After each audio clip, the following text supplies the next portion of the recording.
1. As of lately, I've been having some strange experiences surrounding my dad. Or not my dad, I guess. A little information before I start. My dad and I are the only people who live in our house. My dad gets home from work at about 4:30 or 5 p.m. every day, comes in the back door, sets his things down on the counter, and takes the dogs out. That's his normal ritual. I'm very familiar with how this all sounds, and I'm usually always home at this time, and I'll go greet him. We share a driveway with the neighbors, but the most telltale sign, it is my dad, is the dogs. They know the sound of his car, and will jump up, bark, and race to the back door to wait for him, to let them out every day. They don't do this when anyone else pulls up the driveway. Now, 2 months ago, around 4:30, I heard my dad pull in the drive, the dogs barking and running to the door opening, and keys hitting the counter. But when I went down to greet him, he's not there, and his car isn't even in the drive. I figure he forgot to stop by the store on his way home or something, and had headed back out, so I call him. We were out of coffee and I figured he could grab it. When I called, I asked if he was headed to the store, and he said, "No, I'm just leaving work now. Why? Do you need me to pick something up?" I thought it was strange, but just asked him to grab some coffee and hung up. This happened a few more times in the last few weeks. Every time calling my dad and asking him if he'd just been home, and every time him telling me he hadn't been. It was starting to creep me out. But I'm not really the type to think too deep into things. I was more concerned about the idea that someone was sneaking into my house. But that didn't seem the case, as my dogs aren't too fond of strangers, and would have alerted me if something was up. Now last week I had heard the usual sound of his car pulling up, and the dogs doing their thing. As I walk into the hall to go downstairs and greet him, I hear my dad ask, "Are you all right?" in a concerned tone. Walking down the stairs, I holler down, "Yeah, I'm all right, why?" But he didn't reply. When I get to the kitchen a few seconds later, he's not there.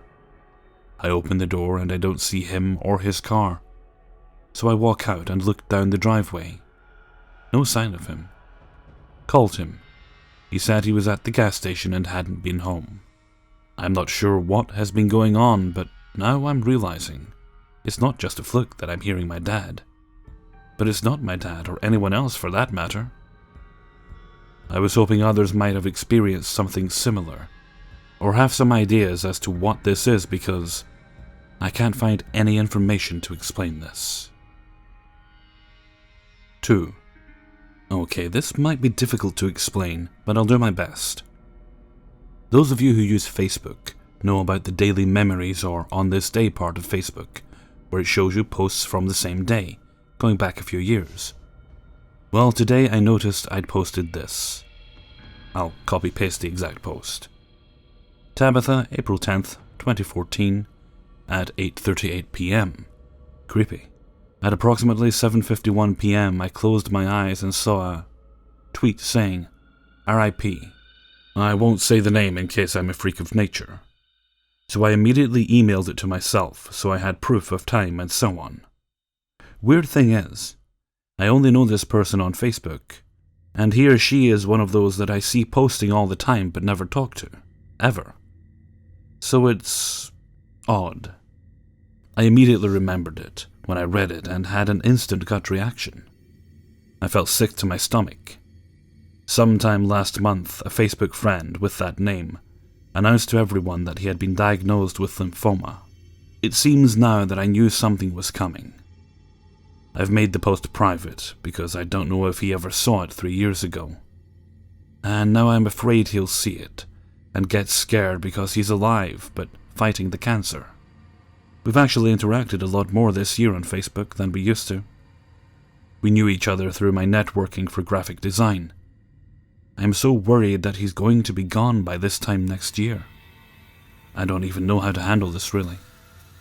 I have a screenshot of the memory on Facebook.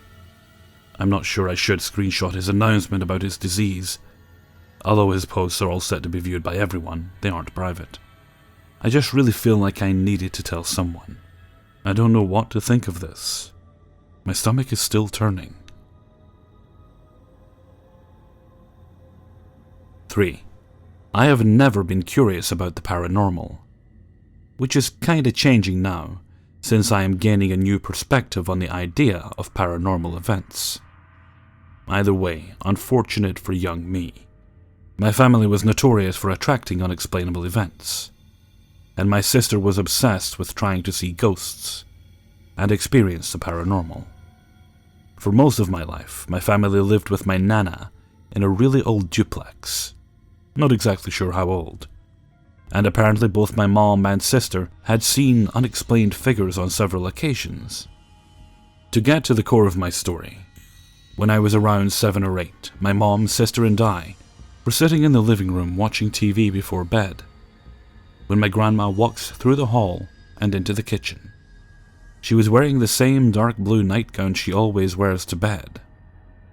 This was a normal event, since she would routinely get up in the middle of the night to get her water bottle out of the fridge and sit in the kitchen with the lights off and hydrate before going back to bed. I and my mom both noticed that we didn't see the fridge light turn on, so I looked in the kitchen and didn't see her. My mom got up and went to her room, and she was still laying in bed in her same dark blue nightgown.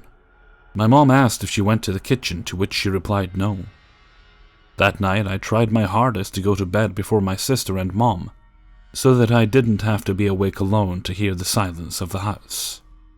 I don't remember us bringing up the event until many years down the road, and my mom and sister attributed it to being a ghost, since that's what they believed they had experienced before.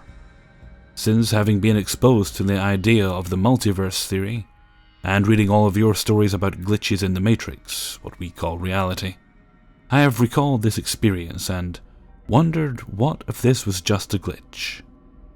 I mentioned earlier that we all saw my grandma in the same nightgown, but at this time the whole glitch thing wasn't known to us. Things have just been really weird these days with the whole Mandela effect and everything. When I recalled this memory, I texted my mom and sister to ask them about it again, and my sister said she has no memory of it whatsoever. Having just heard of the Mandela effect, I am hoping that my mom remembers, and luckily she does, and describes it in the exact detail I just shared. Instead of it being a ghost that night, I wonder if it could have been another universe merging momentarily, overlapping with the one I was in. Also is my sister from a different timeline. Just because this is a story that my family had frequently talked about, since we all experienced it, versus just one of us experiencing it. My sister lives a few states away from us now, so we hadn't had a chance to ask her why she doesn't remember the event, nor the countless times we talked about it. I have a few more experiences that I used to believe were ghost stories, but now I am starting to think they may just be glitches in the Matrix. Like I said, my family has some weird attraction for weird shit, and I truly hate it. I still haven't come to terms with it, and I'm still not that curious. I don't even know. I guess I just find comfort in knowing that there are a lot of people who have experienced weird and even weirder shit. Sorry for writing this long essay. I just wanted to be thorough in my first post. If y'all have any questions, I am happy to answer. 4. This isn't my own glitch, to be frank, but since I played a role in it, I still feel obliged to share. My dad and I have always been close. Even though I'm a girl, I've always felt a more paternal bond with my dad than with my mom. I've learned all the words to his favorite 70s rock. We've shared many stimulating discussions about music and life, over burgers and fries. Now that I'm older, I'd love to just have a beer and smoke a joint with the man, but he's been sober for 22 years. That'll be important later. My dad is also one of the least emotive people I know. He's very masculine. My mom and I have stared on in horror as he's driven himself to the hospital and, with a straight face, told the nurse his pain level was a 9.5, probably. His gallbladder was severely infected, and the pain probably would have brought anyone else to the fetal position. He just does not cry. This is mostly because he's been through a lot of shit in his life. The glitch happened when I was 13. Since I idolized my dad so much, but I was still a normal tween, I'd been stuck in a weird spot between phases. Half of me was in my scene phase, but the other half wanted to be a 70s wild child. It was a very weird mixture. I played an Eagles song for the talent show on my acoustic guitar, while wearing my purple clip-in extensions. I pray for anyone scrolling through the depths of my Facebook photos. The day of the glitch, I was extra 70s, just because it was a weekend and I tended to be less seen around the house. I had a bandana tied in my hair as a headband, and I wasn't wearing my purple extensions, thank you Lord. I was wearing a baggy t-shirt with some faded logo on it, and bootcut jeans that were so wide cut they could have been bell-bottoms. I had been practicing my guitar in the living room and was about to stand up and return to my own room, for reasons I can't quite recall, this being almost a decade ago. But what I can recall is exactly what happened next. As I was shuffling down our hall towards my room, my dad was walking towards me.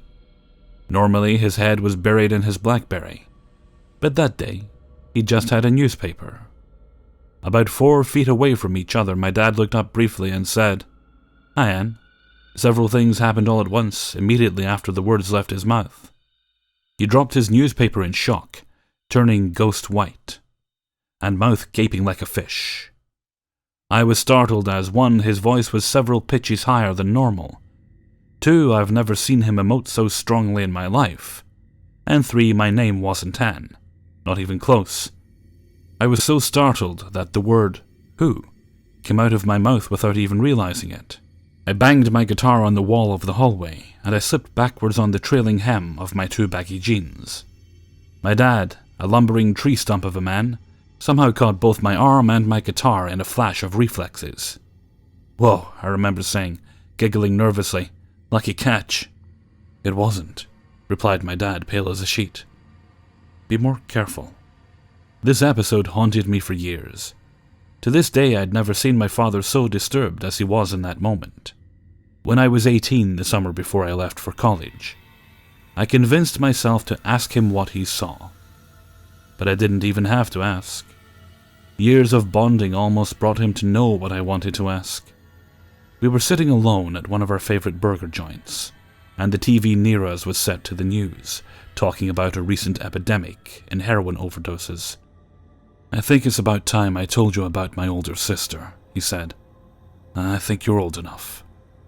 He told me that he had had an older half-sister, Anne, his senior by 7 years. He'd only lived with her for a short period of time from birth to about 10, when she moved out after a spectacular fight with their mother and disappeared off the radar. About 18 years from that conversation, now 20 years, right as my mom found out she was pregnant with me, my father found out that Anne had died of a heroin overdose, with signs that she'd lived with addiction for many years. She hadn't contacted any of us for help. My dad used the story as a tale of warning. Addiction ran in our family, as he was well aware after battling alcoholism. He told me to be careful in college, and that he and my mother would always be here if I wanted to get help. Blah, blah, blah, make good choices, blah. But I was still focused on one part of the story. Me. So her name was Anne. Dad, yes, me. "Do you remember the time when I was 13 where you called me Anne?" My dad turned white again here. Not as white as before, but still pale. If you're still reading this, here's where it gets freaky. Dad tells me that after Anne left in a flurry of teenage angst, he had a recurring dream with her in it. Each time they were in a long, white hallway, and Anne was dressed the way she was dressed when she left. Guitar in one hand, suitcase in the other. Blue bandana in her shoulder-length blonde hair. Scruffy white t-shirt. Faded bell-bottoms. He says in each dream, he'd greet her, "Hi, Anne," and then she'd look shocked, slip, and fall over backwards. He had the dream a total of 3 times, and each time a small psychic detail would reveal itself in the dream. Dream number 1, 22 years ago, right after he'd married my mom. In this iteration, he reaches out to Anne to catch her, but he had one beer in each hand, and so her head meets the ground with a crack and bleeds to death. The next day, he went to his first AA meeting, and my parents have been sober ever since. Dream number 2, 19 years ago, right before my mom found out she was pregnant with me. This time when Anne falls, she has a needle stuck in the crook of her elbow. When Dad reaches out to catch her, there's a baby swaddled against his chest in one of those baby bouncers. The next day was when he found out she'd OD'd, and the same week he found out my mom was pregnant with me. Dream number 3. The night before the incident with me. This time when Anne slips, it's visibly in our current house, with the same art hanging on the walls, etc., etc. Instead of hitting her head on the ground, this time her guitar backswings and catches her in the knee, immediately affecting it in some way that my dad can't tell from his dream vision. He says the last image in his dream was of her shrieking bloody murder. My father tells me that on that day, when he lowered his newspaper to look at me, I didn't look at all like me. He insists that I looked like his late older sister, and that he was convinced for a few minutes after its occurrence that it was just another iteration of the dream. But this time he was able to catch and save me.